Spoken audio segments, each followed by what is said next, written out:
All right, thank you for being here. UAB coming off a 59-21 victory over Tulsa. The Blazers remain in Birmingham this week to host Yukon for their final non-conference game of the season. So with that, I'll kick it over to Coach. Well, thanks for being here. Obviously, pleased with our team's performance. Really happy for the boys. They've been so resilient. It's so easy to jump off the ship when you're not having success. And this group's been really resilient in their approach. I kept telling you, I know nobody believed me. I stopped believing myself at some point that we were practicing at a really high level. We just weren't seeing the fruit of our labor on Saturdays, and we finally saw the fruit of our labor in all three phases. So pleased to see that. I think it's affirmation for them. You could even sense that they had some voluntary stuff yesterday in the weight room, and you can sense the energy, enthusiasm, getting ready to get back to work tonight when we meet and have some walkthroughs. So with that, any questions? Can you kind of elaborate a little bit on the offensive line rotation that you did on Saturday? Kind of how that went, and also when you do that, how important is it or how good is it to have an experienced center sort of being the anchor in the middle of it? Well, I think that's why we can do it, Steve. I would never even consider it without Brady. Brady's command of the offense, his ability to communicate, his leadership, and his play. I mean, he's played at a very high level for 2 years now for us. Unfortunately, he doesn't get a lot of recognition for it. But we watch centers around the conference, and he's as good as any center in the conference. So we had confidence knowing we have good offensive linemen that just haven't played a lot. So we wanted them to play. We want our offensive line to be a little fresher. We've had long drives this year. This was not the case Saturday, but we've had a lot of long drives this year that haven't resulted in touchdowns. And as I went back and looked at them, a lot of it was fatigue up front, physical and mental. I mean, one game we had a 16-play drive that ended in a field goal, a 13-play drive that ended in a field goal. Army we couldn't finish. Multiple games I've been able to finish. So really the thought there was give us a better chance to finish in the red zone. So it didn't really come up because we kind of scored from the strike zone more than marching it in. That was not – you never know when that's going to happen, right? Like, it wasn't like we went in saying, oh, we're going to score a bunch of long touchdowns. That really wasn't the thought. I'm glad it happened. But anyways, that was the thought behind it. I think we'll continue to get those guys playing time. And this competition, I'll point out Caleb Perez. Caleb Perez played at an incredibly high level in his 12 to 14 snaps that he played. So he'll have a chance this week to earn more playing time if he continues to practice like he practiced last week and played. And Trent Jaylen Kitna had his best game as a Blazer. Would you attribute some of that to the offensive line staying fresh and also continuity he's built with these receivers? Hey, you guys mind if I lean back? I got a neck issue. I don't want to be lazy here. I'm sorry. I got a C6, C7's on fire. So Can you hold the microphone? Yeah, I can. Is that all right? Yeah. I'm sorry. I don't mean to be rude. I'm not trying to be casual here. It just feels better when I lean back. Yes, I think it's all around. Jaylen played at an incredibly high level.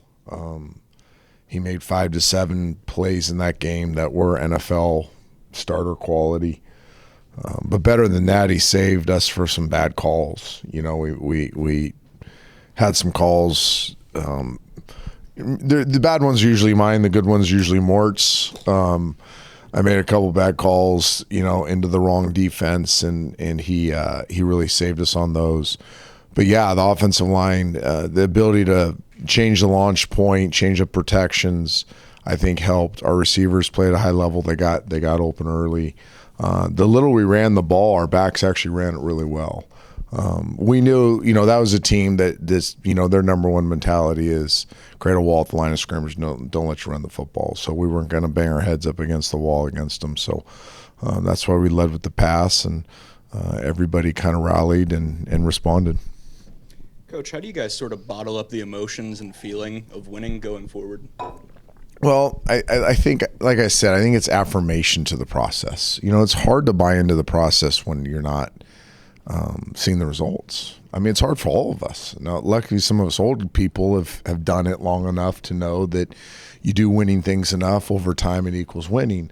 But you can say that all you want to young people, and they're like, well, I want to win now. I want my hamburger now. That's why I'm going through the drive-thru. I'm not grilling it. So I think it was a payoff. You know, it was a payoff for a lot of hard work, a lot of resilience, a lot of stick-to-itness. So that's the biggest thing. I've always been a flush guy.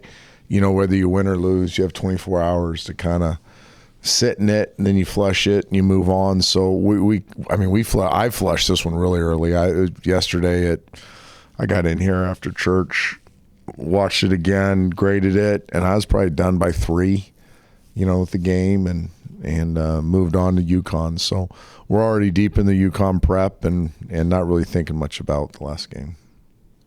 Coach, a few games left now in the regular season. You guys get the win in the losing streak. So in your mind, with that remaining slate left, what would kind of deem a successful ending run here to the season?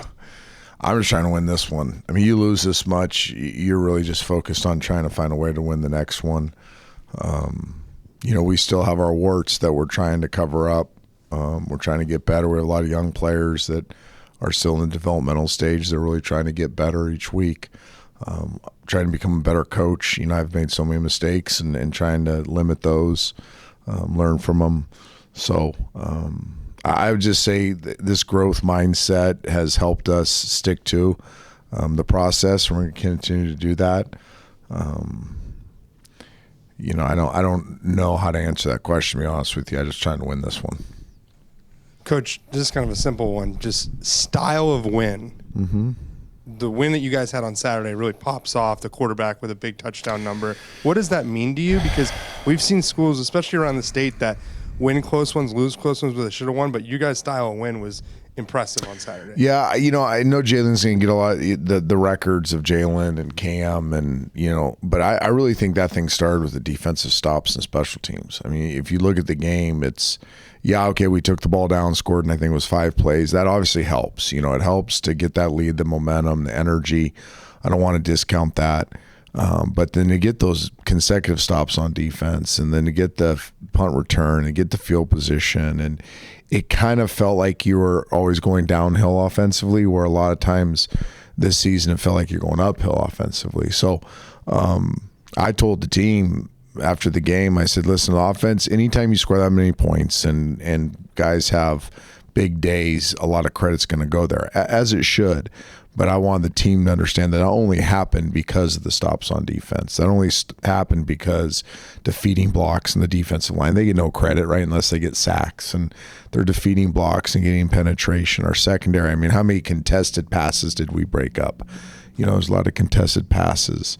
And then the special teams decision-making as much as blocking. If you look at A.J. Brown and Adrian Maddox, make 2 of the best decisions on those punt returns you could possibly make.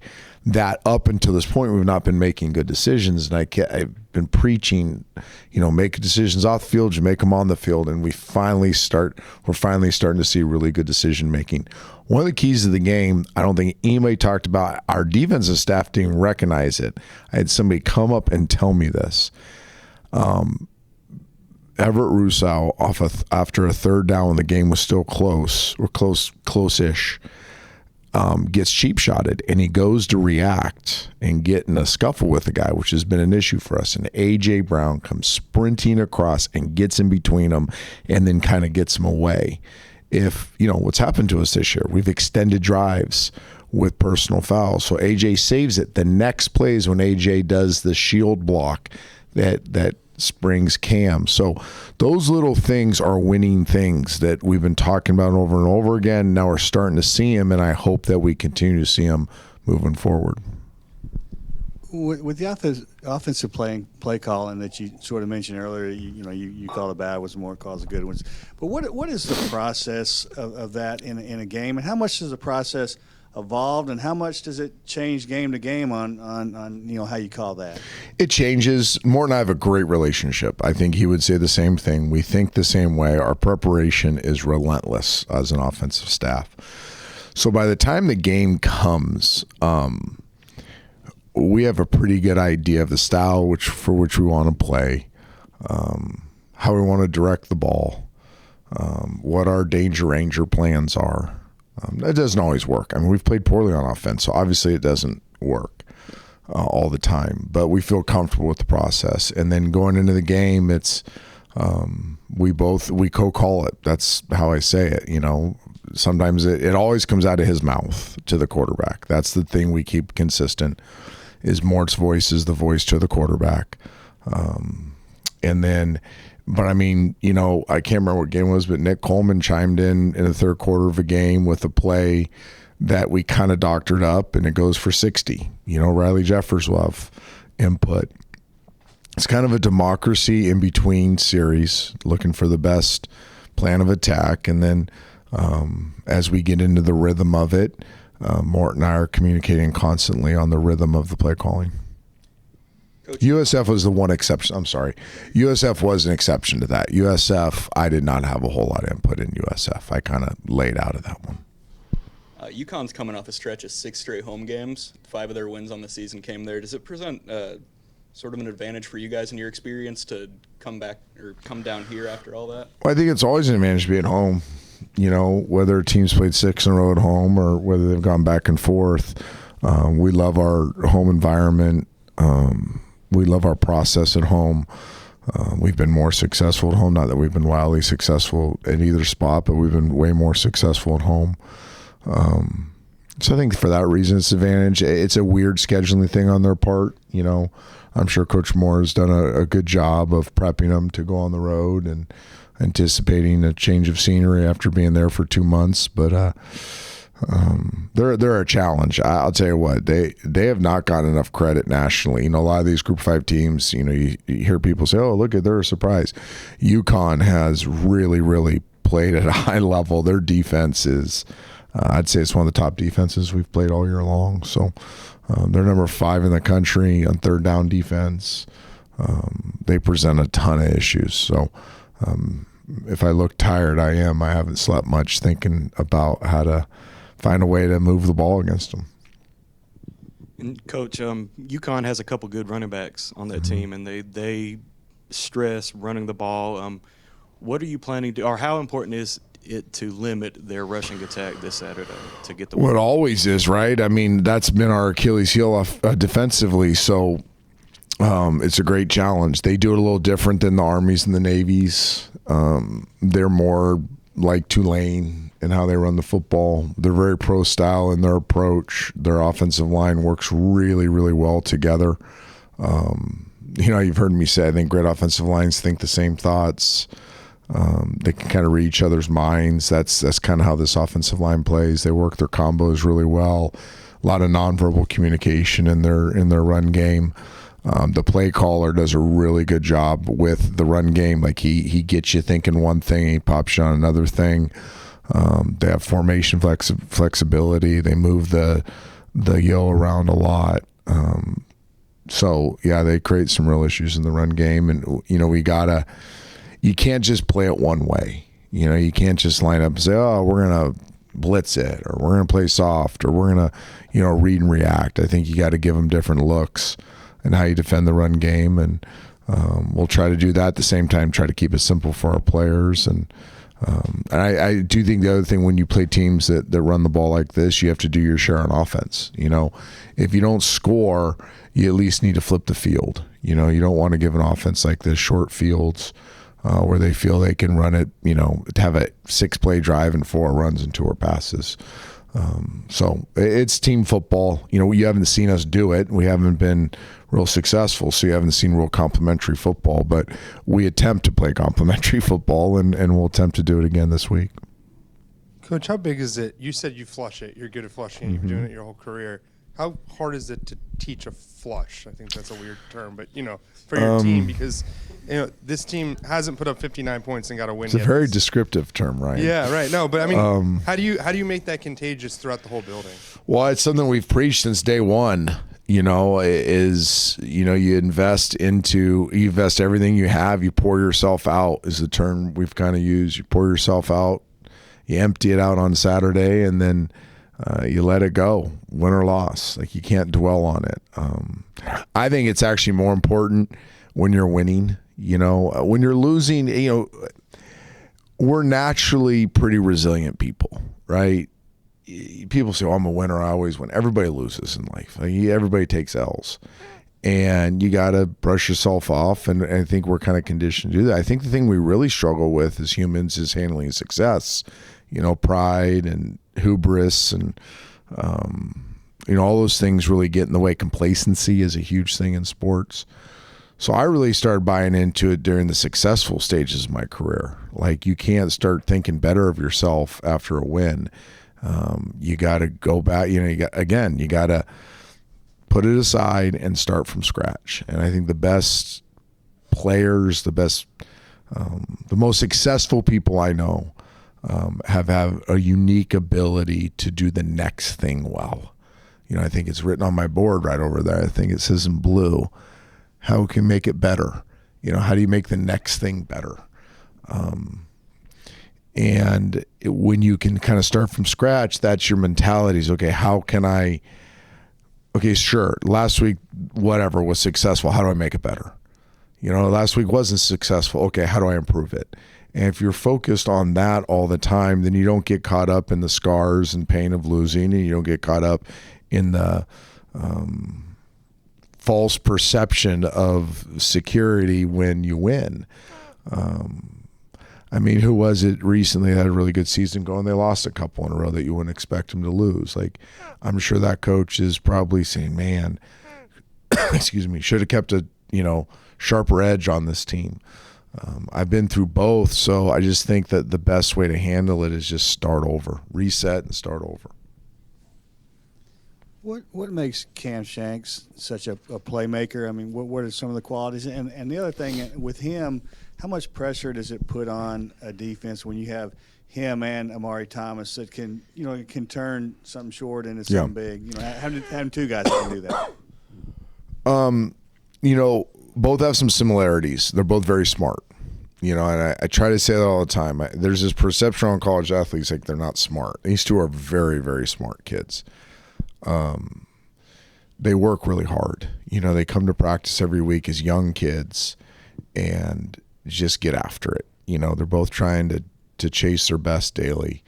I think with Cam especially, he has spatial awareness. That's the thing that jumps out.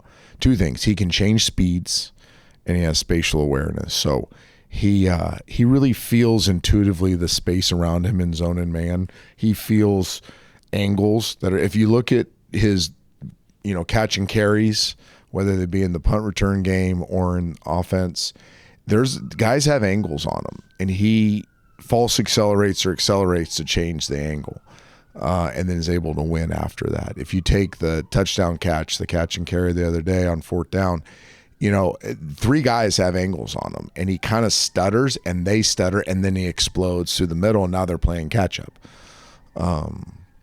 So, I think those are things. They both finish. Both of them have very sure hands and finish on the ball. So we're very lucky to have them. We were excited when the season started that those two really could have a big impact on our passing game, and they have. Specifically looking at this past Saturday against Tulsa on the sideline before kickoff and then late into the game. Can you talk a little bit about Cole Peterson and what he means to this team, and how does he have that much energy to Captain Juice? Yeah, we'll call Cole Captain Juice. It's his DNA. I remember, I knew hiring a DFO was one of the biggest things you had to do in college football, and I had really good list of candidates and had gone through some initial interviews, and when I met with Cole, I remember him sitting right where you're sitting, and just the energy, the enthusiasm jumped out. His love for the kids. I think we've done something really cool in the building, and it's not why we won the game, but it's been a really neat exercise the last few weeks. We've challenged everybody to really write a letter to football, and the letter starts. And I told everybody, the letter starts, "Dear football, I play you because," or "I love you because." And we've had our coaches, we have everybody in the building doing it. It's been really revelatory with the players, but for the coaches and staff members, it's been really neat to hear too. And Cole shared it in a staff meeting last week, and I don't want to, tell his secrets, but it was obvious, he cares so deeply for the people in this building. And that is what fuels his enthusiasm and energy. So none of it's fake, none of it's rehearsed. It is authentic, like juice, fuel to who we are. And it was there when we weren't winning. You know, like you always, when you win a game, you look around like, okay, who's changing, right? And Cole never changed. No, he's the same the day he arrived, and he's the same today. Like he just is going to be a guy that rolls in this building every morning, is going to give you everything he has, is going to stay positive, he's going to stay energetic, and we all feed off that. You know, one of our core values is life-bringing energy, and he models that daily. Anything else? I feel horrible leaning back like this. I'm sorry. I do not bring the juice. Sorry about leaning back, guys. I feel rude, but I'm hurting. I'm the opposite of juice. All right, thanks, guys.